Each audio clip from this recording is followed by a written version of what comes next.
আজ অফিস থেকে ফিরে একটা খারাপ খবর শুনে মনটা আরো খারাপ হয়ে গেল। গ্রামের বাড়ি থেকে খবর এসেছে আমাদের সম্পর্কিত এক ভাই সাপের কামড়ে মারা গেছে। গ্রাম থেকে মানে আমার শ্বশুর বাড়ি থেকে একজন আত্মীয় এসেছিল, তার থেকেই খবরটা পাওয়া গেছে।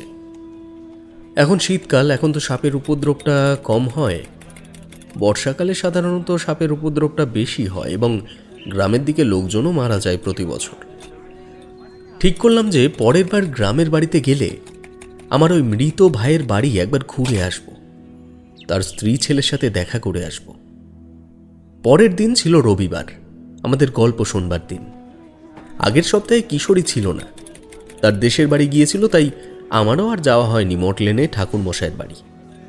আজ কিশোরীর আসার কথা, আজ আমাদের আসরটা ভালো জমবে। শীতের দিনে তাড়াতাড়ি সন্ধ্যা নেমে যায় বলে আমি খাওয়া দাওয়া করে একটু বিশ্রাম করেই রওনা দিলাম মটলেনের উদ্দেশ্যে। সঙ্গে নিলাম কাশি থেকে সংগ্রহ করা জর্দা। ঠাকুরমশাই মানে তারানাথ তান্ত্রিক কাশির জর্দা আর পাসিংশ সিগারেটের খুব ভক্ত, তাই আমি আর কিশোরী ঠাকুরমশাইয়ের বাড়ি গেলেই কাশির জর্দা আর পাসিংশ সিগারেটের প্যাকেট নিয়েই সেখানে যাই। তবে এর সঙ্গে তেলে ভাজাও থাকে আমাদের গল্পের অনুষঙ্গ হিসেবে। কিন্তু আজ আমার মনটা খারাপ ছিল, তাই ঠাকুরমশাইয়ের সাথে দুটো কথা বলে মনটা একটু হালকা করতে চাইছিলাম।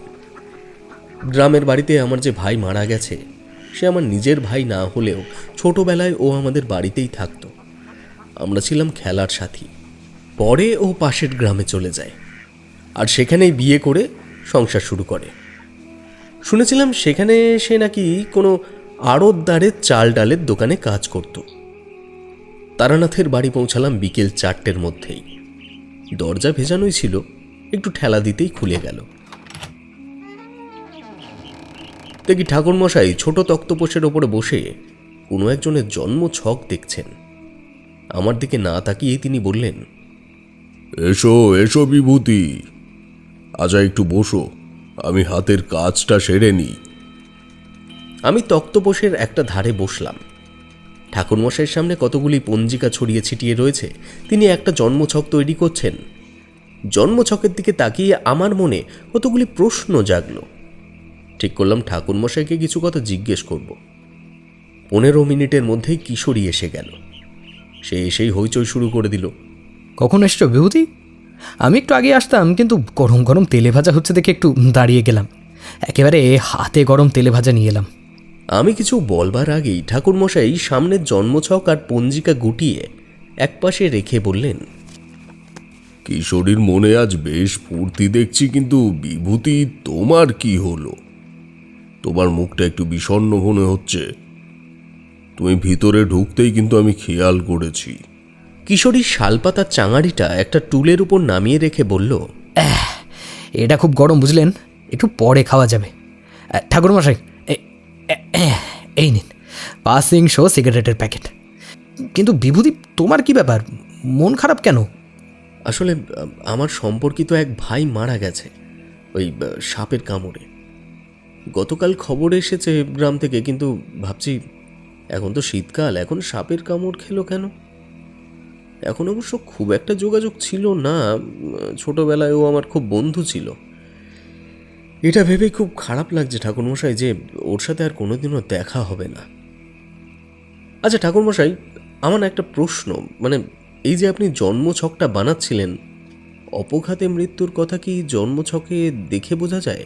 আমার প্রশ্ন শুনে ঠাকুরমশাই চুপ করে থাকলেন কিছুক্ষণ। তারপরে একটা পাসিংশ সিগারেট ধরিয়ে এক মুখ ধোঁয়া ছেড়ে বললেন,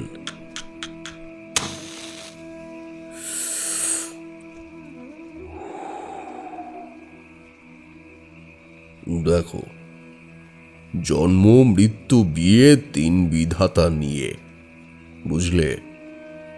মানুষের জীবনের এই 3 ঘটনার কথা কোনো মানুষের বলার সাধ্য নেই। আমার নিজের জীবনের কথাই ধরো না কেন, আমার কি বিয়ে করবার কথা ছিল, কিন্তু ঘটনা চক্রে আমার বিয়ে হলো, সংসার হলো। বিধাতার লিখন কি কেউ খণ্ডাতে পারে? আমার বিয়ের গল্প তো তোমাদের বলেছি, সে এক গল্পই বটে।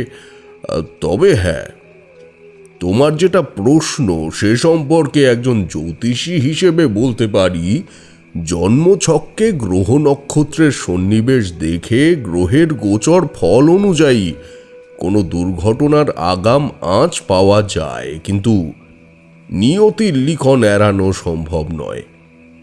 তাবিজ কবজ দিয়ে আমরা কিছুটা চেষ্টা করতে পারি, ওই পর্যন্তই।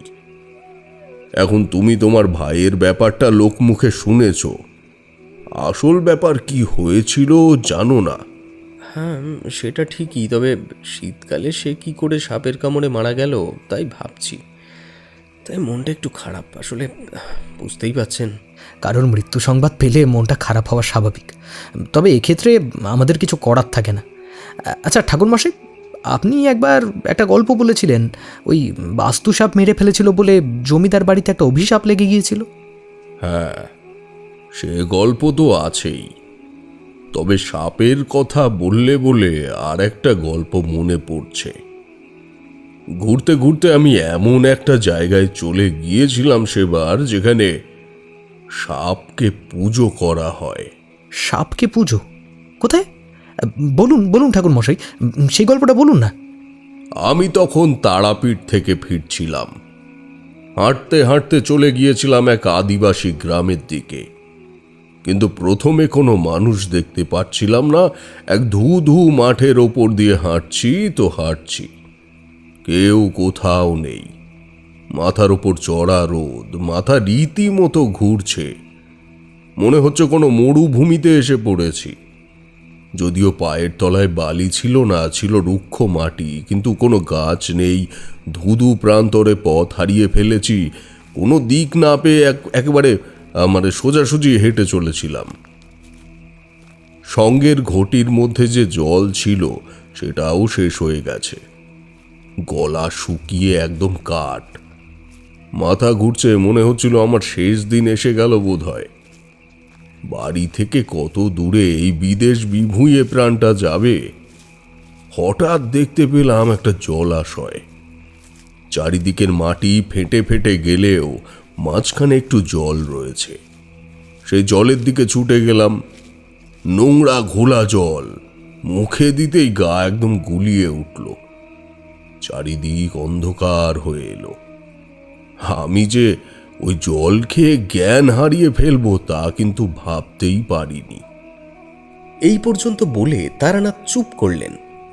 তারানাথের গল্প বলার ক্ষমতা এমন অসাধারণ যে আমরা যেন চোখের সামনে সবকিছু দেখতে পাচ্ছিলাম। কিন্তু তারানাথ আর কিছু না বলে ধীরে সুস্থে সিগারেট শেষ করলেন। কিশোরী বলল, আচ্ছা ঠাকুরমশাই একটু দম নিয়ে নিক, আমরা ততক্ষণে তেলে ভাজাটা শেষ করি, কি বলো? নিন ঠাকুরমশাই, আজ আর মুড়ি লাগবে না। বিভূতি তুমিও নাও। এই বলে সে শালপাতার ঠোঙা থেকে নিজে একটা তেলেভাজা নিয়ে বাকিটা আমাদের দিকে এগিয়ে দিল। তেলেভাজা খাওয়া শেষ হলে কিশোরী বলল, তা ঠাকুরমশাই, জ্ঞান হতে কি দেখলেন? ওই জলাশয়ে সাপ কিলবিল করছে? না না, জ্ঞান হতে দেখলাম একটা খড়ের তৈরি ছাউনির নিচে শুয়ে আছি।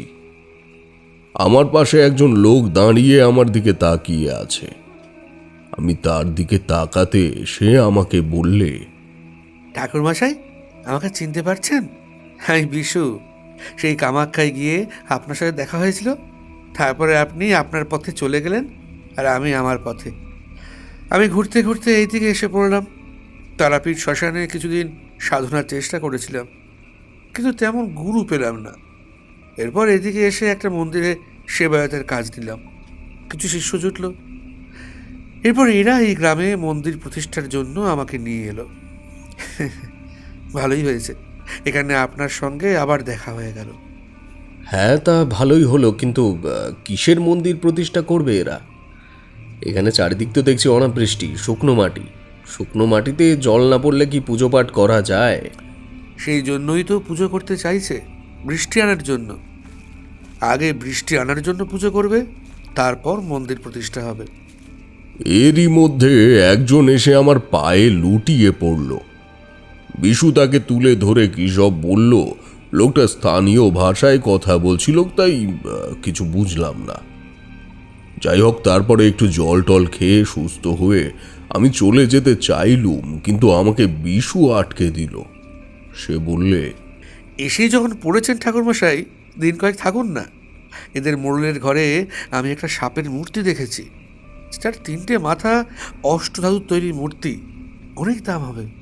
মূর্তির দাম নিয়ে কি হবে? এই তোমার মতলবটা কি বলো তো? না মানে বোঝেন তো, সারা জীবন এদিক ওদিক ঘুরে বেড়ানো, হাতে কিছু টাকা পয়সা হলে একটু থিতু হওয়া যায়। ছি বিশু, তুমি একটুও পাল্টাওনি। এই তোমার সাধনা। এখানে তোমাকে ওরা গুরুদেব বলে মনে করে, আর তুমি ছি ছি ছি ছি ছি। তোমাদের মতো লোকদের জন্যই সাধু সন্তদের বদনাম হয়, বুঝলে? না না, আমার কথা শুনুন। এই মূর্তিটা এদেরও নয়, এরাও চুরি করে নিয়ে এসেছে অন্য একটা গোষ্ঠী থেকে। এদের মধ্যে গোষ্ঠীতে গোষ্ঠীতে খুব বিবাদ। আর তুমি সেই বিবাদে সুযোগ নিয়ে চোরের ওপর বাটপাড়ি করতে চাইছো? এদের হাতে ধরা পড়লে তোমাকে এরা খুন করবে। হ্যাঁ, আমি দেখলুম বিশু চুপ করে গেল, কিন্তু সে যে আমার মতের সাথে সহমত নয় তার হাব ভাব থেকে স্পষ্ট বোঝা যাচ্ছিল। কিছুক্ষণ পর একটা লোক এসে আমাদের মোড়লের কাছে নিয়ে গেল। মোড়লের ঘরের কোণের দিকে দেখলাম সত্যিই একটা সাপের মূর্তি রয়েছে, যেটা 3টে মাথা। লেজটা বেশ মোটা, লেজের উপর ভর করে মাথা তুলে দাঁড়িয়ে আছে মূর্তিটা। সত্যি অদ্ভুত সুন্দর চেহারার মূর্তি। সেখানে মোড়লের মুখ থেকে যা শুনলাম তাতে মনে হলো এরা খুবই বিপদের মধ্যে আছে। আর এরা মনে করছে যে যদি এই মূর্তি প্রতিষ্ঠা হয় তবে তাদের এখানে বৃষ্টি নামবে, ধরিত্রী আবার শস্য শ্যামলা হয়ে উঠবে। আমাদের মধ্যে গ্রামগঞ্জে যেমন মা মনসার পুজো করার চল আছে, তেমনি বিভিন্ন আদিবাসী গোষ্ঠীর মধ্যে সাপের পুজো করবার চল আছে। সাপকে তারা মনে করে প্রজননের দেবতা। সন্তান কামনাতেও তারা সাপকেই পুজো করে। 1 বছর ধরে এই অঞ্চলে অজন্মা চলছে। কোনো বৃষ্টি নেই, লোকজন দূরে চলে গেছে, যারা আছে তারা বনের ফল খেয়ে জীবন ধারণ করছে। এই সময়কালের মধ্যে যেসব শিশু জন্মেছে তারা সবাই মারা গেছে। সন্তান জন্মের সময় মেয়েদেরও মৃত্যু ঘটেছে। এইভাবে চললে তো গ্রাম একদিন জনশূন্য হয়ে যাবে। মোড়লের তাই ভীষণ চিন্তা গ্রামের লোকজনকে কিভাবে বাঁচানো যায়। তো আমি তার কথা শুনে বুঝলুম এখানে নিশ্চিত এমন কিছু ঘটেছে, তার জন্য এখানের যে লৌকিক দেবতা আছেন তিনি অসন্তুষ্ট হয়েছেন। এরাই নিশ্চয় কোনো পাপ কাজ করেছে। কে জানে বিশু এদের কি বুদ্ধি দিয়েছে, ভালো বুদ্ধি যে দেয়নি তা তো বোঝাই যায়। মোড়লের বাড়ির কাছাকাছি কয়েকটা কুঁড়ে ঘর রয়েছে। কিছু লোকজনকে দেখা যাচ্ছে, কিন্তু তাদের সকলের চেহারা হাড় জিরজিরে। মাঝখানে একটা বড় কলসি বসানো রয়েছে। মহিলারা মাথায় জল নিয়ে এসে সেখানে জল ঢেলে রাখছে। দূরে একটা বাঁশের গায়ে সিঁদুর মাখানো, কয়েকটা লাল কাপড় বাঁধা, তার নিচে কয়েকটা পাথর। পাথরগুলোতেও লাল সিঁদুর মাখানো রয়েছে দেখলাম। এর পেছন থেকেই জঙ্গল শুরু হয়েছে। বুঝলাম যে ওই বাঁশটা যেখানে রয়েছে সেখানেই মন্দির প্রতিষ্ঠা করবার কথা চলছে হয়তো। আমি মোড়লকে জিজ্ঞেস করলাম, এই সর্পদেবতার মূর্তি কি তার ঘরে বরাবরই আছে? এর কোনো উত্তর না দিয়ে মোড়ল অন্য প্রসঙ্গে চলে গেল। বুঝলাম যে হয়তো বিশুর কথাই ঠিক। এরা মূর্তিটা কোথাও থেকে চুরি করে এনেছে। ব্যাপারটা একটু সন্দেহজনক মনে হলো, তাই ভাবলাম 2 দিন থেকেই যাই। বনের ফল আর ছাগলের দুধ খেয়ে দিনটা কাটিয়ে দিলাম। সকাল হতে দেখলাম গ্রাম একেবারে ফাঁকা। বিশু বলল যে কজন লোক আছে নারী পুরুষ মিলে প্রায় সবাই পাশের গ্রামে দিনমজুরি খাটতে চলে যায়। বয়স্করা আর শিশুরা গ্রামের মধ্যে থাকে। ঘুরতে ঘুরতে জঙ্গলের দিকে চলে গেলাম। অনেকটা দূরে গিয়ে একটা নদী দেখতে পেলাম। নদীটা একসময় বেশ বড়ই ছিল, কিন্তু এখন শীর্ণ হয়ে গেছে। পড়ে রয়েছে একটা সাদা ফিতের মতো, জঙ্গলের মাঝের থেকে যে ফিতে এঁকে বেঁকে চলে গেছে কোনো অজানার উদ্দেশ্যে। সরু একটা জলের ধারা বয়ে যাচ্ছে সে ফিতের বুকে। কি মনে করে নদীটা পেরিয়ে ওপারে চলে গেলাম। সেখানে গিয়ে কিছু চাষের জমি চোখে পড়ল। কয়েকজন লোক চাষও করছে দেখতে পেলুম। চাষের জমির মাঝখানে রাস্তা রয়েছে। এগিয়ে গিয়ে একজনকে জিজ্ঞেস করলুম, এটা কোন গ্রাম? আর ওই গাঁওবুড়োর বাড়ি কোথায়? লোকটা কোনো উত্তর না দিয়ে আঙুল দিয়ে সামনের দিকে দেখিয়ে দিল। আমি ভাবলাম এখানে সবই যেন অদ্ভুত, কেউ কোনো কথাই বলে না। তবুও এগিয়ে গেলাম। এই গ্রামে লোকজন আছে, বেশ কিছু কুঁড়ে ঘর দেখাও যাচ্ছে, কিন্তু কেউ কথা বলছে না, যেন নিঝুম একটা গ্রাম। একবার ভাবলাম ফিরে যাই, কিন্তু কি একটা আকর্ষণে যেন এগিয়ে গেলাম সেদিকটায়। গাঁওবুড়োর বাড়ির সামনে যেতে একজন বাধা দিল। সে বলল গাঁওবুড়ো নাকি অসুস্থ, সে কারো সাথে দেখা করে না। মোড়লের বাড়িটা মাটির বাড়ি, খড় দিয়ে ছাওয়া হলেও বেশ বড়। সামনে উঠোন, ধানের গোলা, একটা ছোট মন্দিরও রয়েছে পুকুরের ধারে। ফিরেই আসছিলাম, হঠাৎ একটা লোক এসে আমাকে বলল গাঁওবুড়ো নাকি তার ঘরের ভিতরে আমাকে ডেকেছে। লোকটা একটা ঘরে আমাকে নিয়ে যেতে দেখলাম বিছানায় বসে রয়েছে একজন মধ্যবয়সী লোক। তার পাশে দাঁড়িয়ে রয়েছে আমার বয়সী একজন যুবক। গাঁওবুড়ো বললে, আসুন ঠাকুর মশাই, আসুন আসুন। আপনি যখন এখানে এসেই পড়েছেন, আমার বাড়িতে একটু পায়ের ধুলো দেবেন না? তা কি হয় বলুন? আমি ভাবছি এরা আমাকে চিনল কি করে। আর আমি তখনও ঠাকুর মশাই হইনি, যদিও আমার গলায় একটা রুদ্রাক্ষ মালা ছিল আর পরনে ছিল লাল ধুতি। সে বলল, কি ভাবছেন আমি আপনাকে চিনলাম কি করে? আরে না না না, আসলে আমার ছেলে যোগী আপনাকে বীরভূমের শ্মশানে দেখেছে। আপনি তো একজন তন্ত্র সাধক, তা সে জানে। সেখানে একজনের বাড়িতে কি একটা অশুভ শক্তিকে আপনি তাড়িয়ে দিয়েছিলেন, সেটাও সে দেখেছিল। তাই জানলা দিয়ে যখন সে দেখলো আপনি এখান দিয়ে হেঁটে যাচ্ছেন, সেই আমাকে বলল আপনাকে ডেকে পাঠাতে। আসলে কি জানেন তো ঠাকুর মশাই, আমাদের গ্রামে একটা বড় দুর্ঘটনা ঘটে গেছে। কিছুদিন যাবৎ, মানে প্রায় বছরখানেক আগে, আমার একমাত্র নাতিকে ওরা মেরে ফেলেছে। তারপরে আমাদের গ্রামের দেবতা সর্পরাজকে ওরা চুরি করে নিয়ে গেছে ঠাকুর মশাই। আমি এবার বুঝলাম ব্যাপারটা কি হয়েছে। বললাম, ওরা মানে কারা? এবারে উত্তর দিল গাঁওবুড়োর ছেলে যোগী। সে বলল, ওরা মানে নদীর ওপারে যে গ্রামটা আছে তারা। আসলে তারা আমাদের শত্রু মনে করে, ওরা আমাদের ক্ষতি করতে চায়। আমি ঘুরতে ঘুরতে নদীর ওপারে ওই কুসুমপুর গাঁয়েই এসে পড়েছি। ওখানেই কাল রাতে ছিলাম। আজ সকালে হাঁটতে হাঁটতে নদী পার হয়ে তোমাদের গায়ে এসেছি। কিন্তু তোমাদের দুই গোষ্ঠীর মধ্যে বিবাদটা কি নিয়ে লাগলো, কেন শত্রুতা হলো, সেটা তো বুঝতে পারছি না। আপনি বসুন, আপনি একটু শান্ত হয়ে বসুন তো ঠাকুর মশাই, আমি আপনাকে সব খুলে বলছি। আসলে কি হয়েছে জানেন, ওই গাঁয়ের যে মোড়ল, সে আসলে আমার ভাই। আমাদের দুই গ্রাম আগে একসাথেই ছিল। আমাদের বাবা ছিলেন দুই গাঁয়েরই কর্তা, কিন্তু আমার ভাই ওই গাঁয়ের মোড়ল হতে চাইল বাবা বেঁচে থাকতেই। বাবাও তাকে ওই গাঁয়ের মোড়ল করে দিল। ওই গাঁয়ের নাম হলো কুসুমপুর পশ্চিম, আর আমাদের এই গাঁয়ের নাম শুধুই কুসুমপুর। কিন্তু বেশ কিছু বছর পরে এই নদী শুকিয়ে যেতে লাগলো।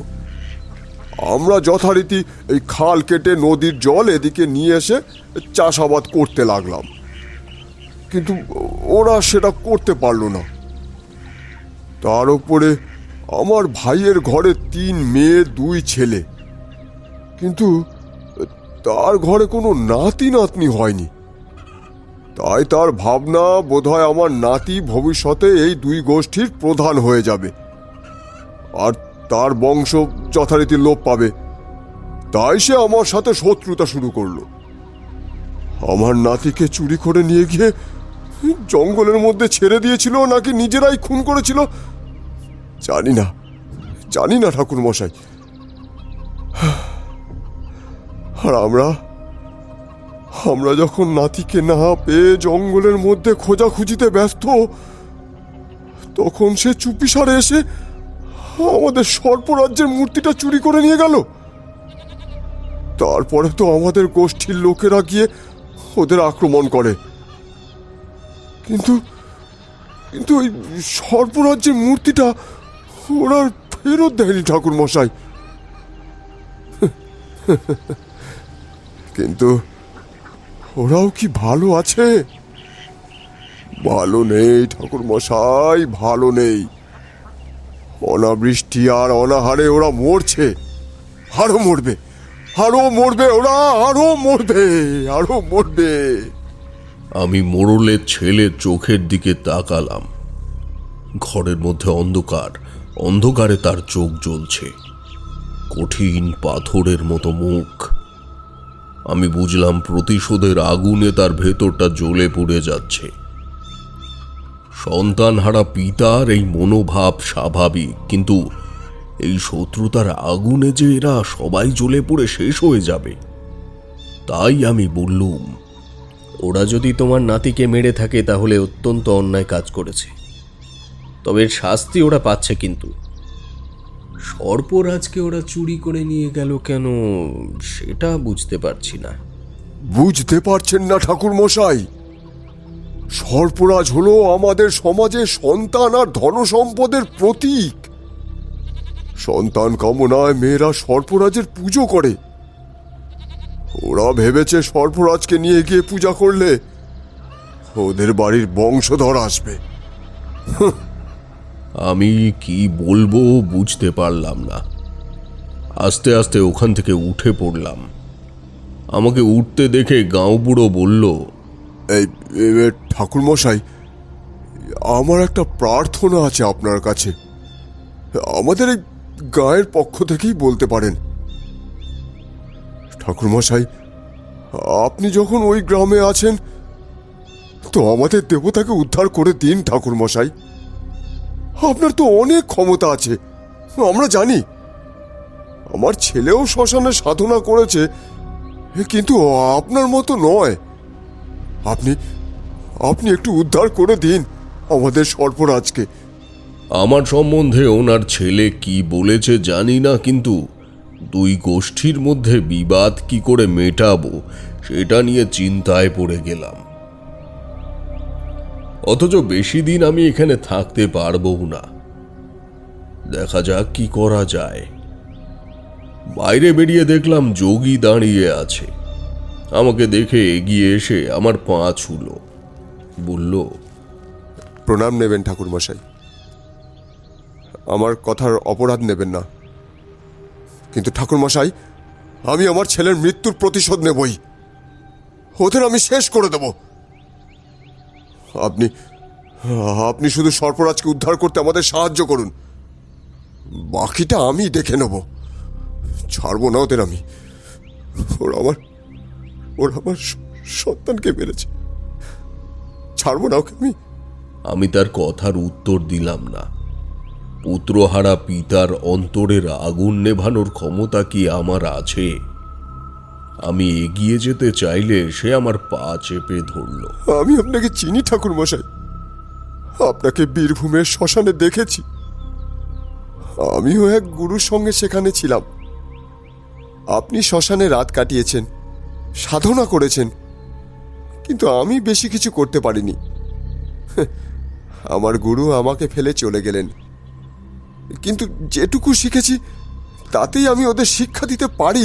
কিন্তু কিন্তু সর্পরাজকে উদ্ধার করতে গেলেই ওরা আমাকে মেরে ফেলবে।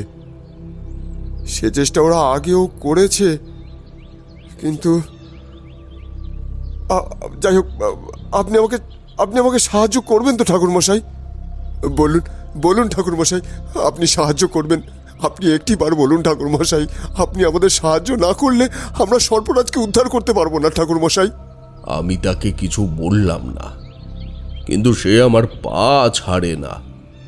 শেষ পর্যন্ত তাকে কিছু আশ্বাস বাণী দিয়ে সেখান থেকে রওনা দিলুম। বেলা হয়ে গিয়েছিল। বিশু আমাকে দেখে ছুটে এলো। তার ধারণা হয়েছিল আমি বোধহয় আর ফিরব না। সেদিন একটা ঘরে আমাদের থাকতে দেওয়া হলো। সেই রাতটা ছিল ভয়ঙ্কর। কয়েক হাজার পাখি যেন বিশ্রী শব্দ করে উড়ছিল সমস্ত গ্রামের ওপর দিয়ে। তাদের ডানা ঝাপটানোর আওয়াজ হচ্ছিল, তা আমি স্পষ্ট শুনতে পেয়েছি। তারপর অনেকগুলো শেয়াল আর কুকুর যেন একসাথে কাঁদতে শুরু করল।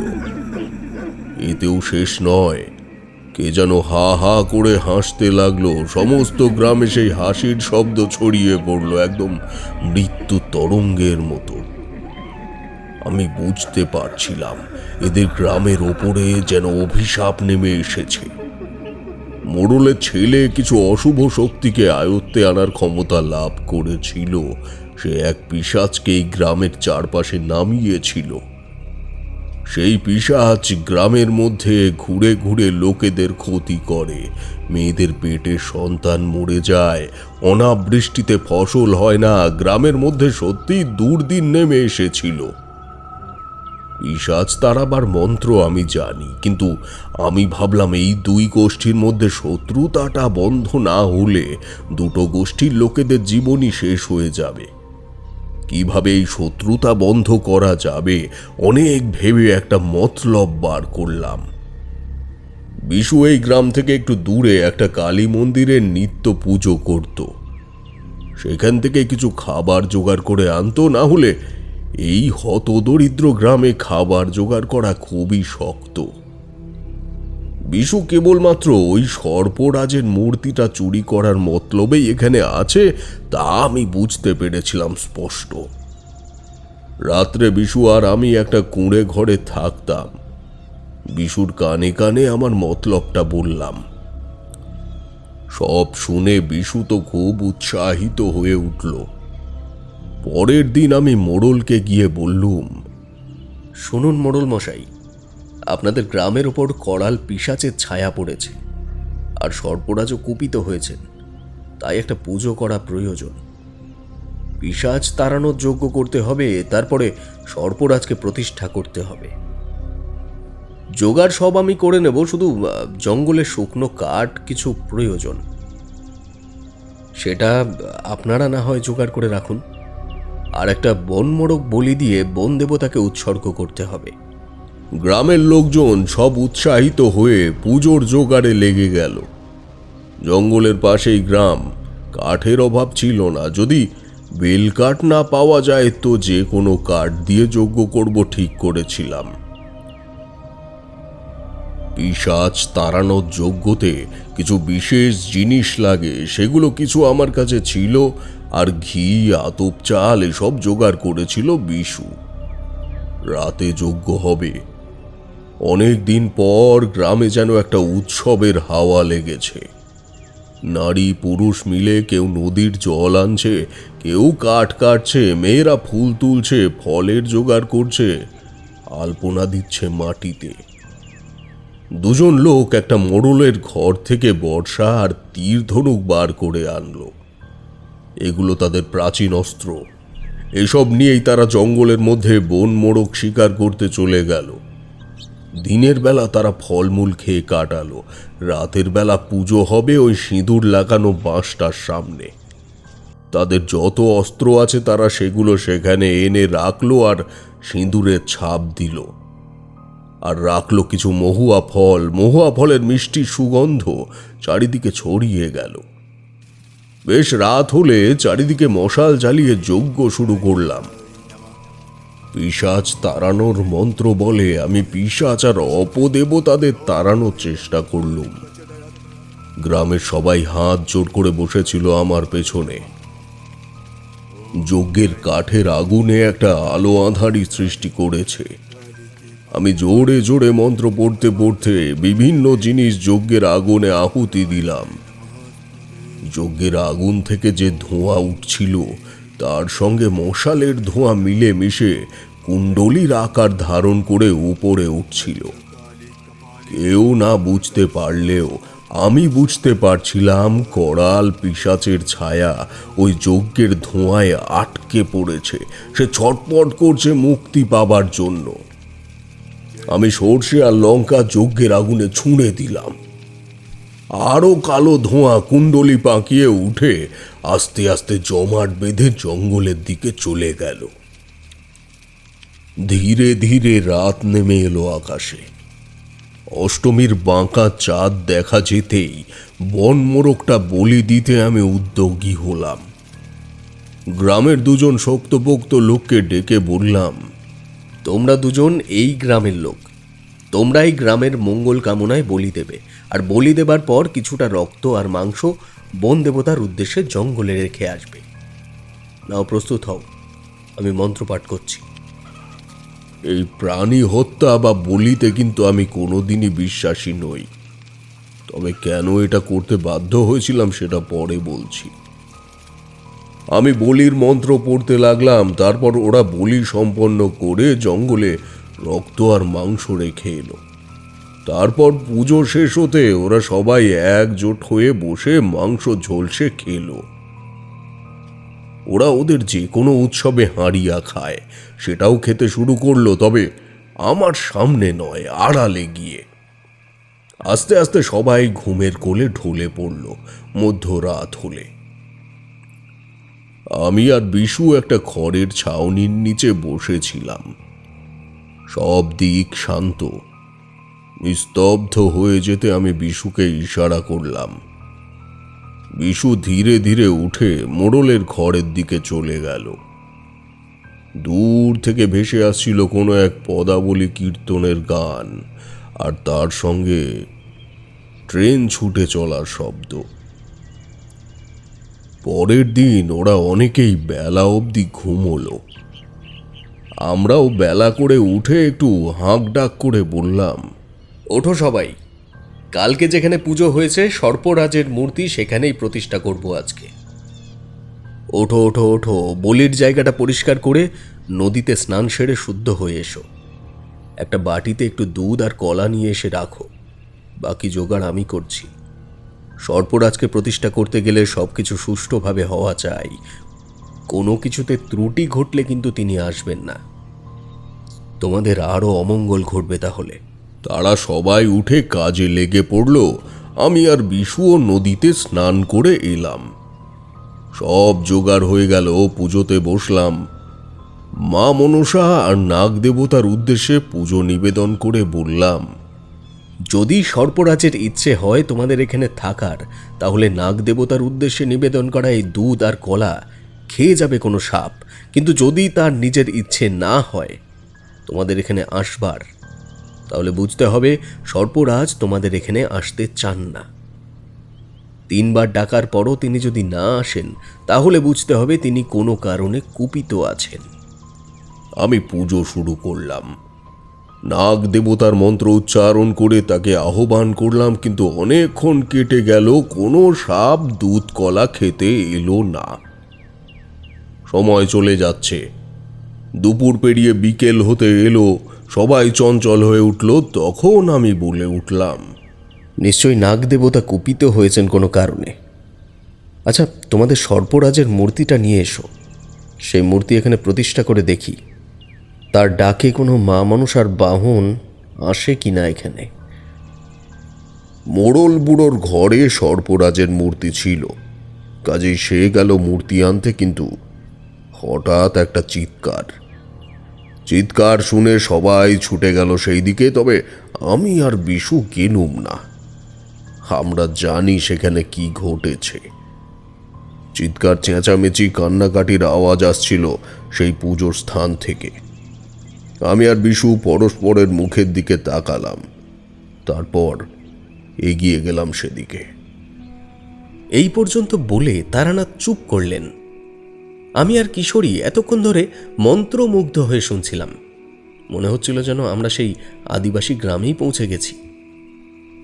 তারানাথ সিগারেটের প্যাকেট হাত দিয়েও হাত গুটিয়ে নিলেন, বললেন, এবার একটু তামাক চাই, আর তোমাদের চা খাওয়াও তো হয়নি।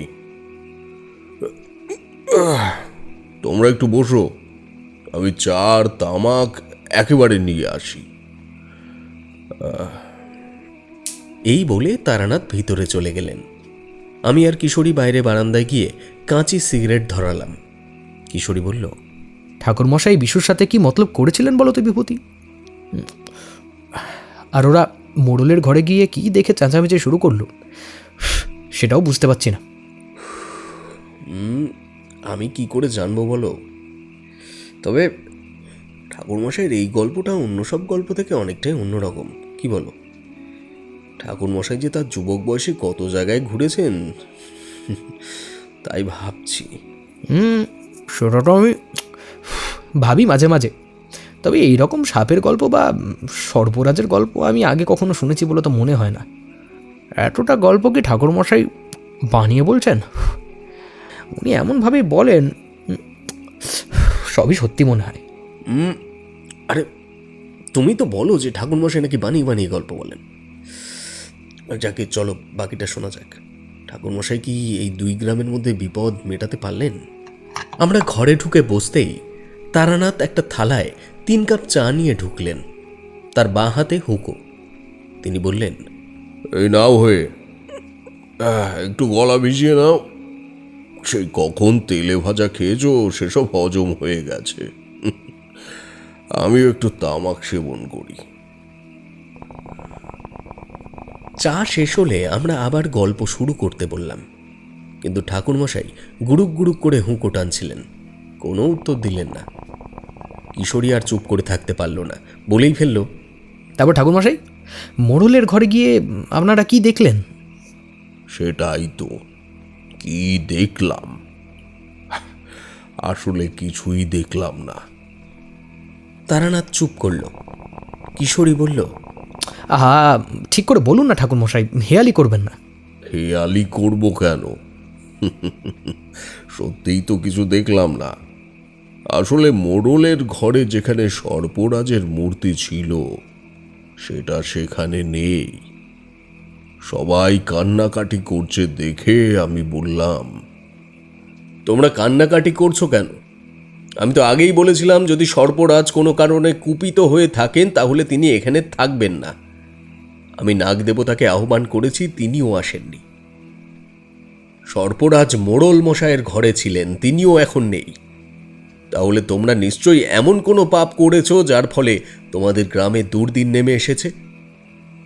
এখন আমার আর কিছু করবার নেই, আমরা এখান থেকে বিদায় নিচ্ছি। আমি এই কথা বলতেই মোড়ল আমার পা জড়িয়ে ধরল। আরও সবাই যারা ছিল তারাও আমাদের ঘিরে কান্নাকাটি করতে শুরু করে দিল। কিন্তু আমি আর বিশু কিছুতেই আর সেখানে থাকতে রাজি হলুম না। এমন সময় একটা খসখস আওয়াজ হতে আমরা তাকিয়ে দেখলুম একটা বড় লম্বা সাপ এসে দুধ রাখা পাথরের বাটিতে মুখ ডুবিয়ে দুধ খাচ্ছে। আমি হাতের ইশারায় সবাইকে চুপ থাকতে বললাম। দুধটা খেয়ে সাপটা আবার ফিরে গেল জঙ্গলে। সবাই উল্লাসে চিৎকার করে উঠল। আমি সবাইকে হাত দেখিয়ে চুপ করতে বললাম, কিন্তু কেউ চুপ করছিল না। তাদের ভাষায় নানা কথা বলে যাচ্ছিল সকলে নিজেদের মধ্যে। এর মধ্যে বিশু আমাকে খোঁচা দিয়ে যাচ্ছিল অনবরত। সে ফিস ফিস করে আমাকে বলছিল, চলুন ঠাকুরমশাই, এই বেলা চলে যাই, আসুন। তাকে এড়িয়ে আমি এগিয়ে গেলাম। 2 হাত তুলে লোকজনকে থামালাম। বললাম, ওহে, তোমরা থামো এবার। তোমাদের এত উল্লাসের কোনো কারণ নেই। সর্পরাজ কিন্তু তোমাদের ছেড়ে চলে গেছেন। তিনি এখানে থাকতে চাইছেন না, কিন্তু কেন? নিশ্চয়ই তোমরা কোনো পাপ করেছো, তোমরা কি পাপ কাজ করেছো তা স্বীকার করো, না হলে তোমরা শেষ হয়ে যাবে। তোমাদের এখানে আর কোনো শিশু জন্মাবে না। তোমাদের গ্রাম কিন্তু একদিন জনশূন্য হয়ে যাবে। এই কথা শুনে তাদের সকলের মুখ শুকিয়ে গেল। তারা এদিক ওদিক চাইছিল, কেউ আমার চোখের দিকে সরাসরি চাইছিল না। তাদের মধ্যে অপরাধ বোধ স্পষ্ট হয়ে উঠেছিল, কিন্তু কেউ অপরাধ স্বীকার করে না। তখন আমিই বললুম, আমিই বলছি, তোমরা কি অপরাধ করেছো? তোমরা একটা ছোট্ট শিশুকে হত্যা করেছো। এই অপরাধের কোনো ক্ষমা নেই। সর্পরাজ তোমাদের ক্ষমা করবেন না। আমার কথা শুনে সবার মুখ মলিন হয়ে গেল, কিন্তু একজন এগিয়ে এসে বলল, আমরা কাউকে হত্যা করিনি। ওরা আমাদের এই গ্রাম দখল করে নিতে চাইছিল। আমাদের গ্রামের মেয়েকে তুলে নিয়ে গেছিল। আর ওই ছোট বাচ্চাটা মনে হয় জঙ্গলে হারিয়ে গেছিল। তারপর কোনো শেয়াল বা নেকড়ে আক্রমণ করে ওকে মেরে ফেলে। আমরা ওকে মারিনি, কিন্তু ওরা আমাদের আক্রমণ করে, তবুও কয়েকজন লোককে মেরেও ফেলে ঠাকুরমশাই। কিন্তু সর্পরাজের মূর্তিটা তো তোমরা চুরি করে এনেছিলে। সেটা অন্যায় করেছো, তাই সর্পরাজ তোমাদের এখানে থাকতে চান না। আমার কথা তারা শুনল না। গ্রামের লোকজন যেন কি একটা জটলা করতে লাগলো নিজেদের মধ্যে। তারপরে দেখলাম ওরা বর্ষা আর তীর ধনুক নিয়ে প্রস্তুত হয়ে গেল। যে লোকটি আমার সাথে কথা বলছিল সে আমার দিকে এগিয়ে এসে বলল, আমাদের ছেড়ে দিন ঠাকুরমশাই। আমরা বুঝে গেছি ওরাই আমাদের সর্পরাজের মূর্তিটা চুরি করে নিয়ে গেছে। আমরা যাচ্ছি তাকে উদ্ধার করতে। আজকে আমরা ওদের গ্রাম চালিয়ে দেবো, পুরো কিচ্ছু বাকি রাখবো না, সারকার করে দেবো ঠাকুরমশাই। আমি দেখলাম এ তো মহা বিপদ। এরা যদি ওদের গ্রাম আক্রমণ করে তো রক্তারক্তি কাণ্ড বেঁধে যাবে, লোক মারা যাবে।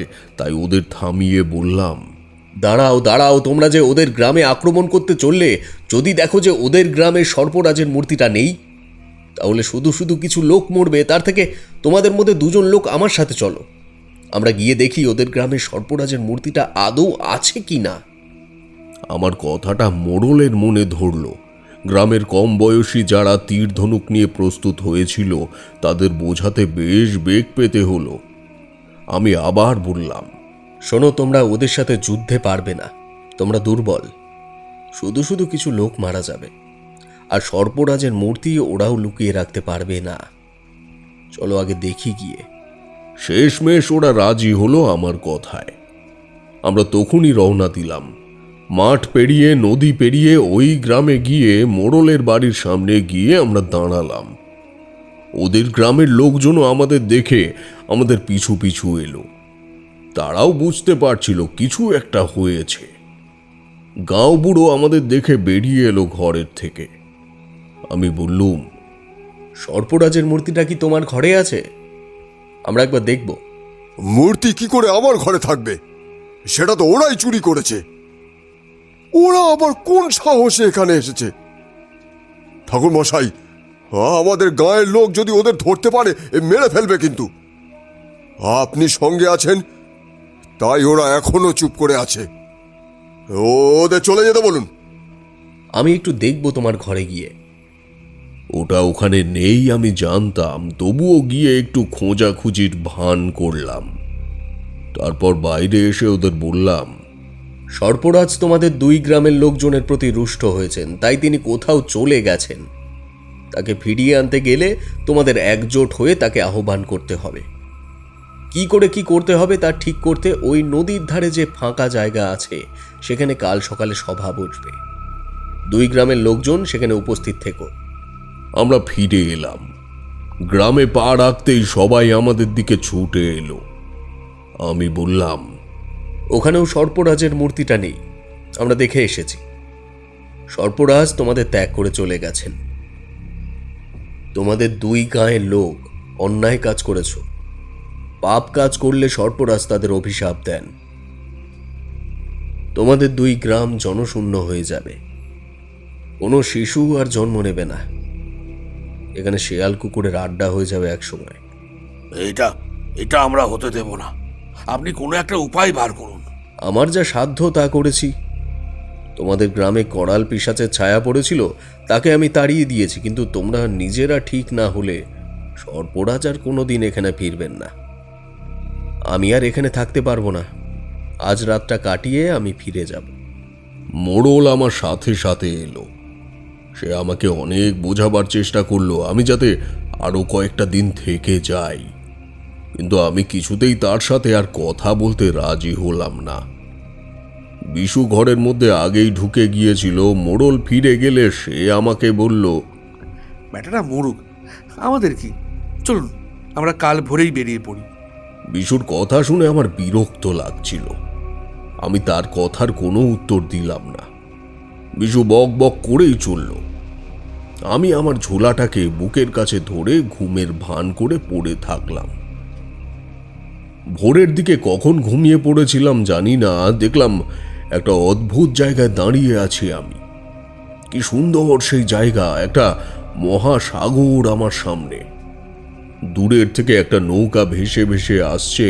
সেই নৌকাটা একটা ময়ূরপঙ্খী নৌকা। কাছে আসতে দেখলাম শিশু কোলে একটি সুন্দরী মেয়ে সেই নৌকার উপর বসে, আর একটি বিরাট বড় সাপ তার মাথায় যেন ছাতা ধরে আছে। এ কি দেখছি আমি? এ যেন শিশু কৃষ্ণকে মাথায় ছাতা ধরে নিরাপদে পাড়ে পৌঁছে দিলেন নাগ দেবতা। তোমাদের তো আগেই বলেছি, সাপকে বলা হয় প্রজননের প্রতীক। এছাড়া শিবের অঙ্গের ভূষণ হলো সাপ। অনেক আদিবাসী গোষ্ঠীর মধ্যেই নাগ দেবতার পুজোর প্রচলন আছে। ধনসম্পদ লুকিয়ে রাখা হতো যে স্থানে, সেখানে একটা সাপ রেখে দেওয়া হতো। এছাড়া ছিল উড়ন্ত সাপ। এই উড়ন্ত সাপ নাকি বর্ষা ঋতুকে ডেকে নিয়ে আসতো। আগেও একবার এক জঙ্গলের মধ্যে আমি সাপের একটা অদ্ভুত মূর্তি দেখেছিলাম। তার শরীরের ওপরের অংশ মেয়েদের মতো, কিন্তু নিচের অংশ সাপের মতো। যাই হোক, যা বলছিলাম তোমাদের, ঘুমটা না হঠাৎ ভেঙে গেল। বুঝতে পারলাম যে স্বপ্ন দেখছিলাম, কিন্তু এই রকম একটা অদ্ভুত স্বপ্ন দেখলাম কেন? তাহলে কি এদের গ্রামে আবার কোনো শিশু জন্ম নেবে? কিন্তু তার আগে তো এদের মধ্যে বিবাদ মেটানো দরকার। আমি উঠে পড়লুম। দেখলাম বিশু আমার পাশে শুয়ে গভীর ঘুমে আচ্ছন্ন। আমি ঝোলাটা নিয়ে চুপচাপ বেরিয়ে পড়লাম। তখন পূব আকাশে সবে একটু লাল রং ধরেছে। অন্ধকার পথ ধরেই হেঁটে গেলাম নদীর ধারে। সোজা পথ, খুব একটা অসুবিধা হলো না সেজন্যে। আর যেতে যেতে আকাশ আর একটু পরিষ্কার হয়ে গেল। নদীর ধারে গিয়ে হাত মুখ ধুয়ে সূর্য দেবতার স্তব করে তাকে প্রণাম জানিয়ে নদীর ধারে একটা জায়গা বার করে আমার ঝোলা থেকে একটা জিনিস বার করে পুঁতে রাখলাম। একটা গাছের একটা ভাঙা ডাল নিয়ে এলাম, যাতে জায়গাটা খুঁজে পাই। সেহেতু সেখানে সেটা পুঁতে দিলাম।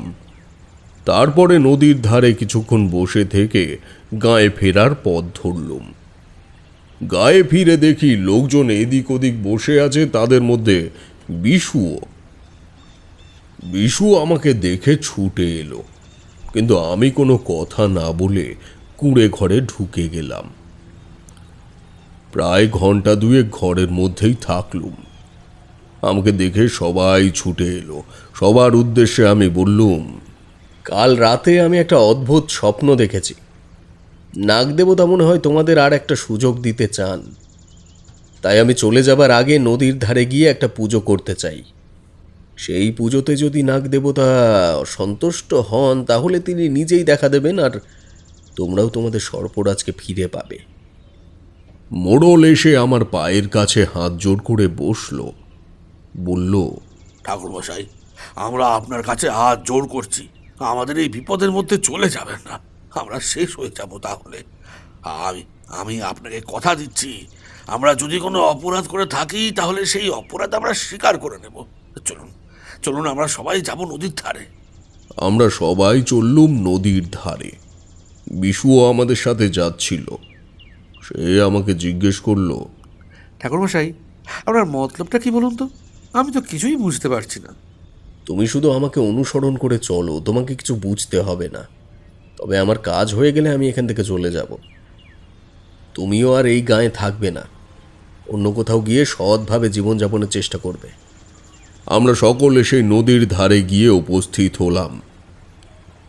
এদিকে নদীর ওপারের কুসুমপুরের লোকজনও এসে উপস্থিত হয়েছিল। আমাদের দেখে আরও লোকজন নদী পার হয়ে এদিকে খোলা মাঠে চলে এলো।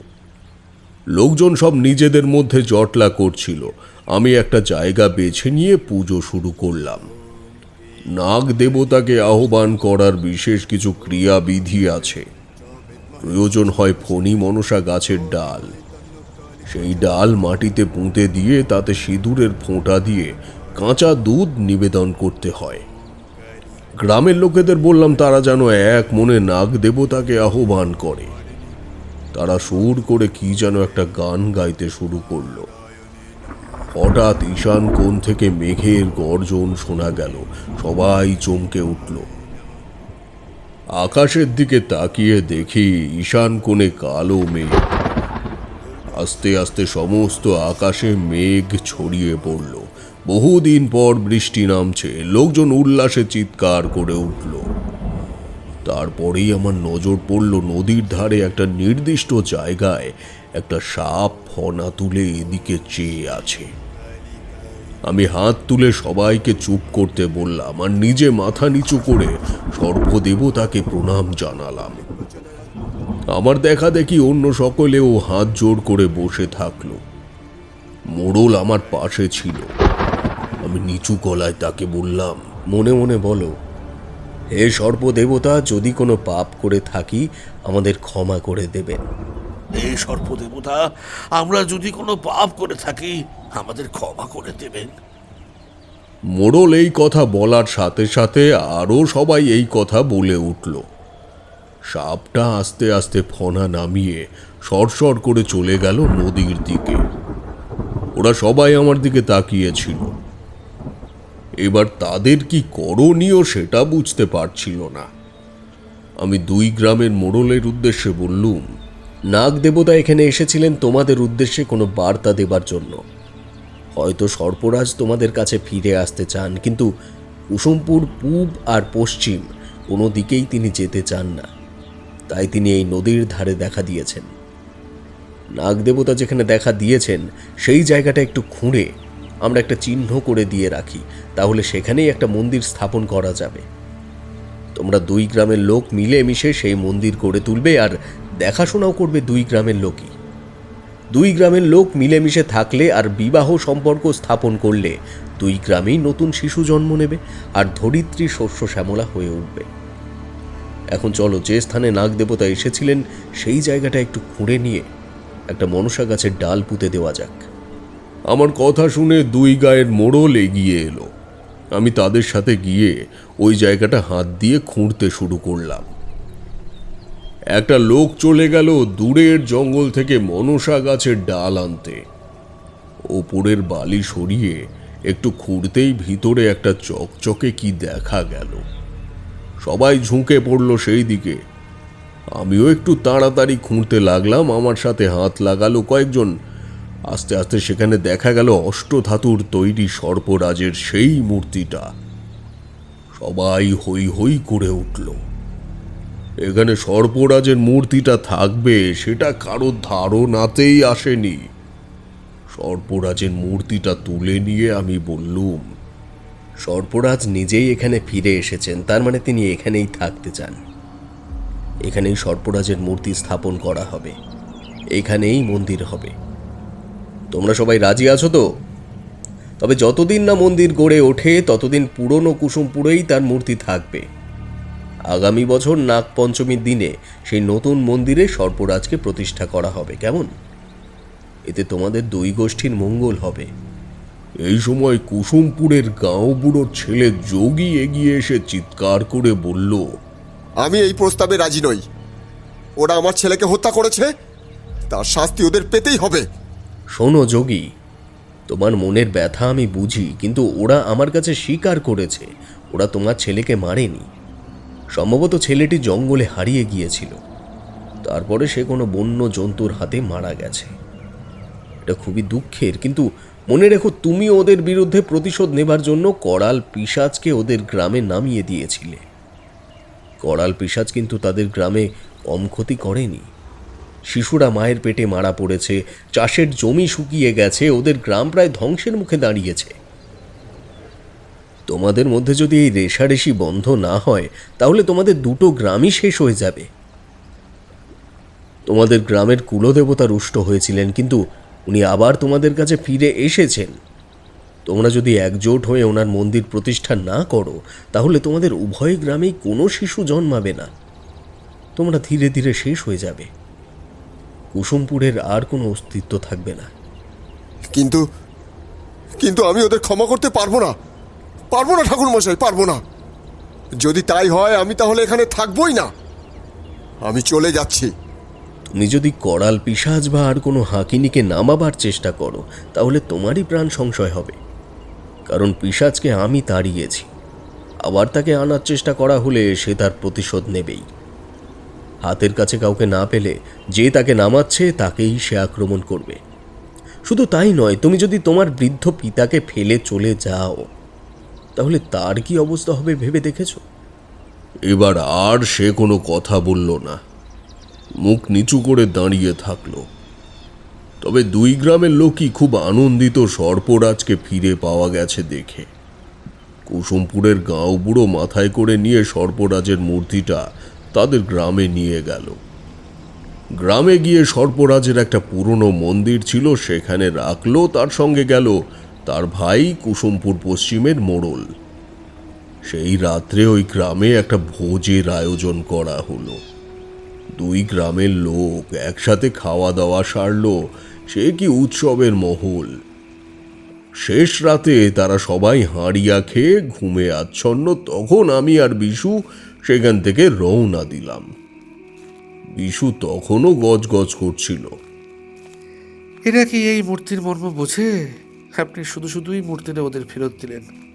ঝোলার মধ্যে থেকে ওটা বার করা আপনার উচিত হয়নি। শোনো, তুমি তোমার পথ দেখো, আর আমি আমার পথে যাচ্ছি।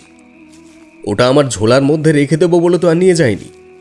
আমি যেটা ঠিক ভেবেছি সেটাই করেছি। আচ্ছা, সর্পরাজের ওই মূর্তিটা ওখানে মানে ওই নদীর ধারে এলো কি করে? সত্যি সত্যি তো আর ওটা নিজে থেকে চলে যায়নি।